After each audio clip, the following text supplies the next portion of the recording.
అత్తయ్య సండే కదా, మరి ఏంటంటే స్పెషల్స్ చెప్తారా? చెప్పండి. Fish fry. వావ్ వావ్, చాలా బాగుంది అత్తయ్య fish fry. Next fish curry. Wow. Next fish పులుసు. వావ్, చాలా బాగుంది అత్తయ్య. Next chicken curry. ఇది ఎవరి కోసం? మీ అబ్బాయి కోసమా?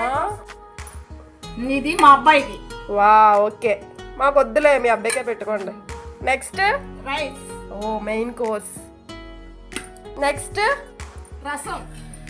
ఓకే, సండే అయితే ఇన్ని స్పెషల్స్ చేశారు కదా, మరి లాగిచ్చేద్దామా? ఎవరు చేశారు ఈ వంట అంతా? మీరేనా? నమ్మేశానులే. థ్యాంక్ యూ అమ్మమ్మ, చాలా బాగున్నాయి వంటలన్నీ.